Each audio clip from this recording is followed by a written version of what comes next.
এত মহান ইবাদত, এত শ্রেষ্ঠ ইবাদত, এত গুরুত্বপূর্ণ ইবাদত, তারপরেও মানুষ সেই ইবাদত থেকে মুখ ফিরিয়ে নিয়েছে। মানুষ বলে যে এটা অন্য কোনো মাসের মতো নয়, এটা রমাদান মাস, এটা একটা ভিন্ন রকম মাস। কিন্তু তার কাছে সেই ভিন্ন রকম মাসটা কেমন? তার কাছে কি রমাদান মাস ভিন্ন মানে রমাদান মাসে চন্দ্র ওঠে দিনে আর সূর্য ওঠে রাতে? তার কাছে রমাদান মাস ভিন্ন মানে রমাদান মাসে মানুষের পাপ সমূহকে পুড়িয়ে ফেলে দেওয়া হয়। তার মানে কি এরকম যে যেই ব্যক্তি রমাদান পেল তার পাপ রব্বুল আলামিন ক্ষমা করে দিলেন, পুড়িয়ে ফেললেন?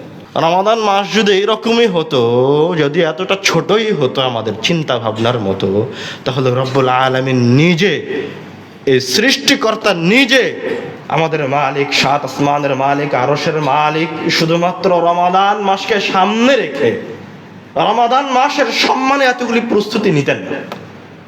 মানে আপনি হাদিসের অর্থ কি বুঝলেন? যে হাদিসে আল্লাহ রাসূল সাল্লাল্লাহু আলাইহি ওয়াসাল্লাম বললেন যে জাহান্নামের দরজা বন্ধ করে দেওয়া হয়, জান্নাতের দরজা খুলে দেওয়া হয়, আসমানের দরজা খুলে দেওয়া হয়, রহমতের দরজা সমূহ খুলে দেওয়া হয়। একজন ব্যক্তি, খারাপ ভালো ব্যক্তি, সবাইকে আহ্বান করে কল্যাণের দিক থেকে ডাকতে থাকে।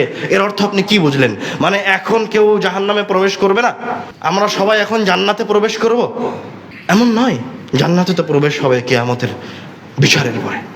রব্বুল আলামিন দরজাকে খুলে দিয়েছেন এই মাসের সম্মানে। আমাকে আপনাকে দেখাচ্ছেন যে এটা এরকম মহান মাস, আমি আল্লাহ জান্নাতের দরজাকে খুলে রেখেছি। সুবহানাল্লাহ। এই মাসটা এত মহান মাস, এত মহান মাস যে এই মাসের মর্যাদায় আমি সৃষ্টিকর্তা জাহান্নামের দরজাকে বন্ধ করে রেখেছি। সুবহানাল্লাহ। এইভাবে রব্বুল আলামিন অসংখ্য প্রস্তুতি গ্রহণ করেছেন রমাদান মাসকে সামনে রেখে, যেগুলো আপনারা শুনলেন এতক্ষণ পর্যন্ত। তো আমি আপনি একজন পাপিষ্ঠ বান্দা হয়ে এই রমাদান যে শেষ হয়ে যাচ্ছে, কি প্রস্তুতি গ্রহণ করতে